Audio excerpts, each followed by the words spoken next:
అందరికీ నమస్కారం. మేము 2022 శ్రీకాకుళం కానిస్టేబుల్ అభ్యర్థులం. అన్ని జిల్లాల్లో జరుగుతున్న కానిస్టేబుల్ ర్యాలీని దృష్టిలో పెట్టుకొని మేము కూడా శ్రీకాకుళం జిల్లాలో కానిస్టేబుల్ ర్యాలీ కండక్ట్ చేయాలనుకుంటున్నాము. స్టార్టింగ్ పాయింట్ మన సెవెన్ రోడ్ దగ్గర ఉన్న సెంట్రల్ లైబ్రరీ నుంచి కలెక్టరేట్ వరకు వెళ్ళి కలెక్టర్కి రిప్రజెంట్ చేయాలనుకుంటున్నాము.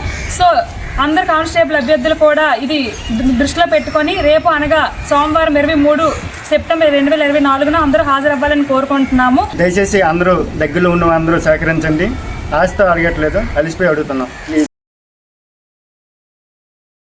అందరికీ నమస్కారం. మేము 2022 శ్రీకాకుళం కానిస్టేబుల్ అభ్యర్థులం. అన్ని జిల్లాల్లో జరుగుతున్న కానిస్టేబుల్ ర్యాలీని దృష్టిలో పెట్టుకొని మేము కూడా శ్రీకాకుళం జిల్లాలో కానిస్టేబుల్ ర్యాలీ కండక్ట్ చేయాలనుకుంటున్నాము. స్టార్టింగ్ పాయింట్ మన సెవెన్ రోడ్ దగ్గర ఉన్న సెంట్రల్ లైబ్రరీ నుంచి కలెక్టరేట్ వరకు వెళ్ళి కలెక్టర్కి రిప్రజెంట్ చేయాలనుకుంటున్నాము. సో అందరు కానిస్టేబుల్ అభ్యర్థులు కూడా ఇది దృష్టిలో పెట్టుకొని రేపు అనగా సోమవారం 23 సెప్టెంబర్ 2024 అందరూ హాజరవ్వాలని కోరుకుంటున్నాము. దయచేసి అందరూ దగ్గరలో ఉన్న అందరూ సహకరించండి. ఆస్తో అడగట్లేదు, అలిసిపోయి అడుగుతున్నాం.